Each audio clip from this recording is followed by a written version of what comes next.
The mysterious karma of Kawaki not only holds the data of Amado's daughter, but also some mind-blowing plot twists that will shock everyone, from the most unlikely theories coming true to the real reason behind Kawaki sparing Boruto's life. All the answers are held within this karma that Amado has modified with Akebi's DNA. A question that many of you may have thought of is that why didn't Amado do anything to revive his daughter in the 3-year period if he had figured out the whereabouts of his karma seal? Not just that, there wasn't even a single future that Kashin Koji Foresaw with prescience where Amado had fulfilled his goal. While there could have been an off-screen event where Koji revealed the consequences of Amado's plan to Boruto, but in the whole conversation with the Star of Hope, Kashin Koji only mentioned Amado once, and it was when he talked about Shibai or Suzuki before revealing the Kara members were modified with his cells. So is the plan of Amado so fragile that there isn't a single future where he successfully revived his daughter? Well, not in the current timeline, as Amado has perfectly planned the 7 deadly steps to revive his daughter this time, and after listening to this iceberg of possibilities, you will start questioning everything you know about this story. But before that, if you see a subscribe button down there, don't forget to tap on it to never miss any upload from my side. The first step, which is more like a pre-step that Amado took, is the one which may have caused his daughter's death. I think the scientist was trying to implant Akebi with modifications such as destructive eye beams, rocket legs, and wood-like protrusions. Basically all the powers that we saw Delta using were being modified into Akebi, who couldn't bear the pressure simply because she was a human. And this massive failure led to the death of Amado's most important person. I will reveal the reason he was trying to modify her later, and it's completely mind-blowing too, so stay tuned. Then the scientist moved on to the next step, which was to create her clones in hopes of revitalizing her consciousness. But unfortunately for him, only the power of a god could have helped him out. This is where Jigen enters the picture and tells him that he can fulfill his wish. Please note that Jigen wasn't supposed to do the karma plan for Amado. It's something that he figured out himself after sticking around with the monk. So the hope that Jigen ignited in his heart made Amado take the chance in hopes of getting his wish granted. But unfortunately for him, the promise of Jigen was really flawed, as after his mission would have fulfilled, the planet would have been doomed to destroy, so Amado's wish of getting his daughter back would have never come true. And after realizing what the Otsutsuki was doing, Amado decided to betray him, which led to the creation of Kashin Koji, the clone of Jiraiya the Sannin. Another thing to be noted is that during the events of the war arc, no one was able to find the remains of Jiraiya, but Amado and Jigen still got their hands on them, explaining how they were able to find the remains of Shibai too. Well, this divine material is what escalated the plan of Amado to a whole new degree, which leads us to his next step, the recreation of the karma with Akebi's DNA, just so Kawaki would someday use it, fulfilling the years-long wish of the scientist. But there's a twist here. We know Kawaki already expects Akebi to become an Otsutsuki, but little does he know the reality was far more twisted than that, taking us to the 6th step in Amado's plan, which was to mix the DNA of Shibai with the karma of Kawaki, so that her daughter would not just become an Otsutsuki, but a literal goddess, someone with pure immortality as well as the omni powers held by the top members of the Otsutsuki clan. Not to mention Delta still hasn't unlocked her Shinjutsu, so maybe the karma implantation would activate that too, and I will get to that in a moment. While Amado may have kept all these things a secret, there was something else that he wasn't supposed to reveal to Konoha. I'm talking about everything that the old man unveiled in chapter 75, from Shibai or Suzuki to the true reason behind giving Kawaki the karma. Now this brings us to the final nail in the coffin to Amado's plan. He deliberately teamed up Kawaki and Delta so that when the red karma wielder would find himself in a fatal situation, he would put his karma on his ally in hopes of getting revived if he died. But to his surprise, it would activate the true form of Delta, turning her into an Otsutsuki goddess. Not to mention it was revealed that she was also modified with Shibai's cells. So what would happen if her godly DNA reacts with the karma of Kawaki, which apparently has the genes of Akebi? Well, it may not just bring back the daughter of the scientist, but also turn her into a huge nuisance for everyone. But,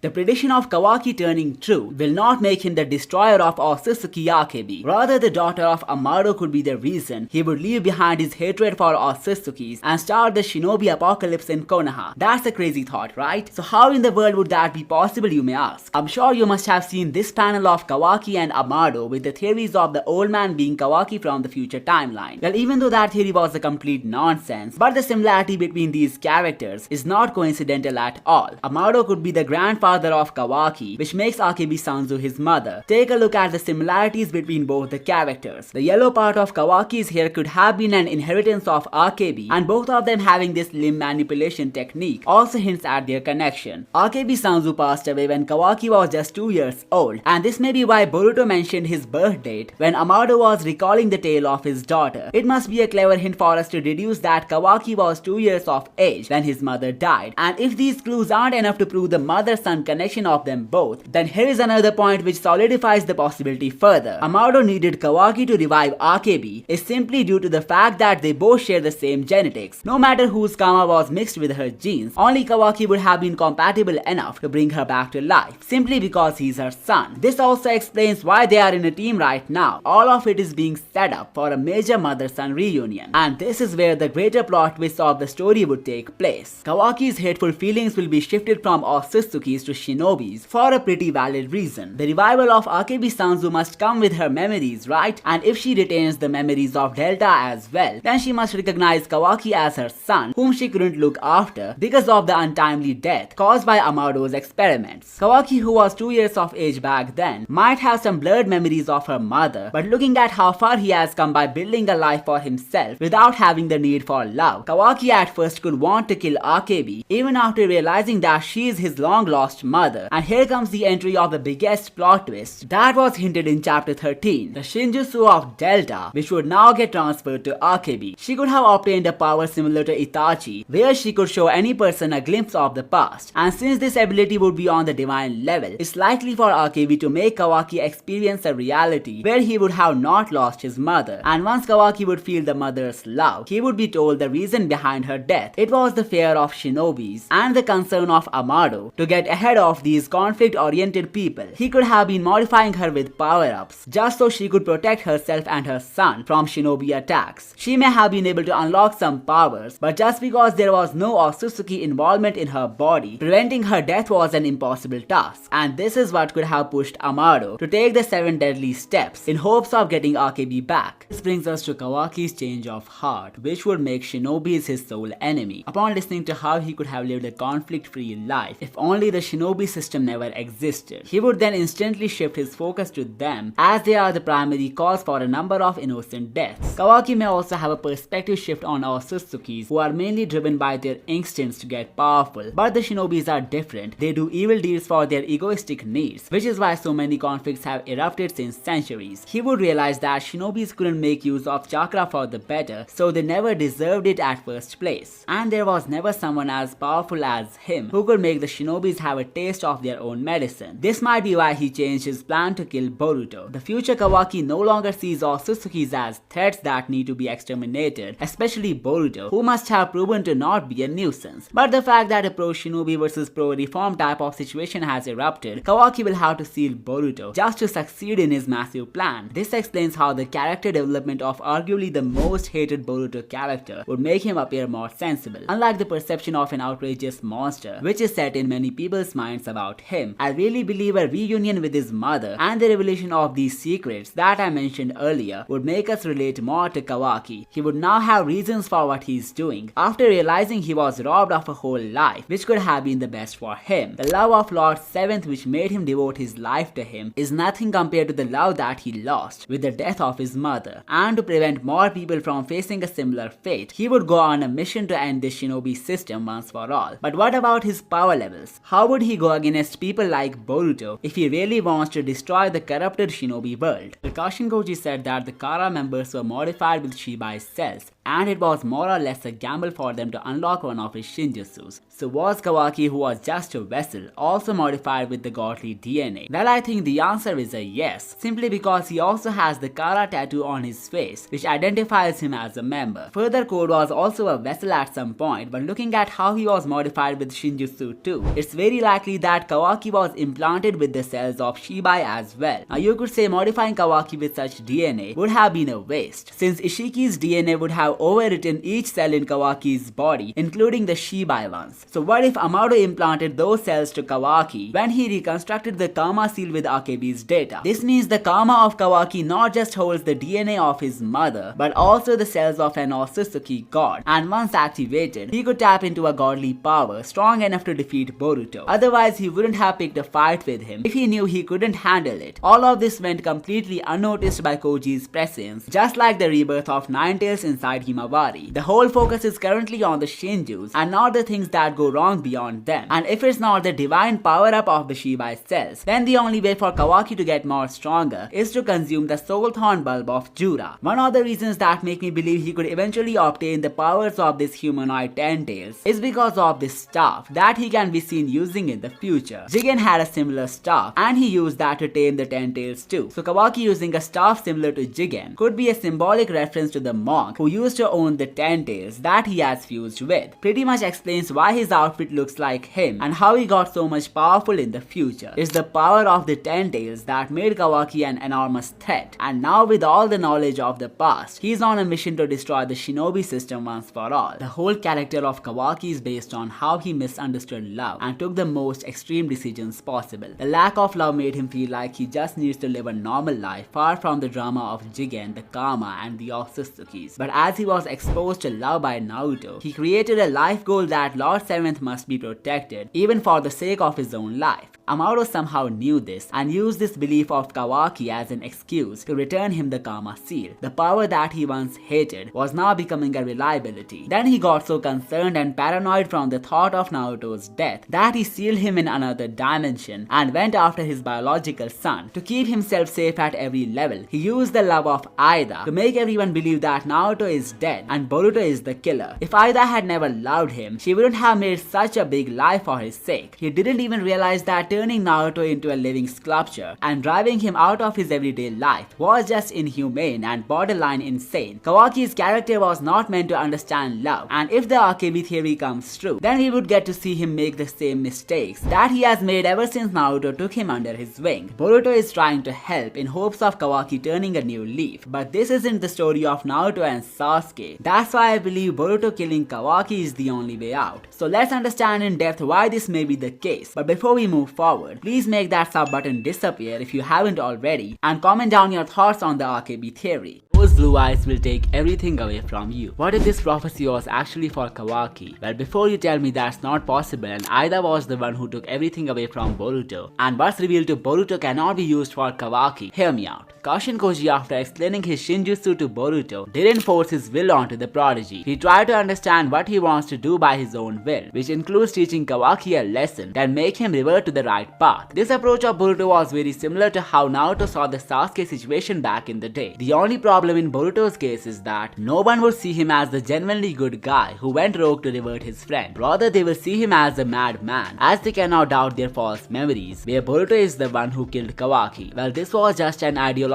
matter, and unfortunately, Kawaki is destined to never understand Boruto, as evident in the prologue sequence. But here is something that you may have not noticed from chapter 13. Kashin Koji said to Boruto that in every future he saw, Kawaki was hunted down and got fed to the Ten-Tails, which is how the world ended. Now, even though omnipotence has happened, and it should have been Boruto who would become the Ten-Tails sacrifice this time, looking at how Jura has made his mind to make Kawaki the sacrifice after killing Boruto, it seems like some paths can never be changed, and their inevitability is what causes people like Amado to go out of their way to fight the nature. Amado is going all out to revive his daughter, while Boruto is going all in to redeem Kawaki. But unfortunately for Boruto, the only possible outcome is the complete opposite of what he had planned. So why couldn't Koji just tell Boruto that killing Kawaki is the only way out? Cause what he will lead to in the future cannot be undone. Basically, if Koji could stop the Konoha destruction from taking place by getting rid of Kawaki before his character development, that will make him hate shinobis for whatever reasons. Why didn't he just do that?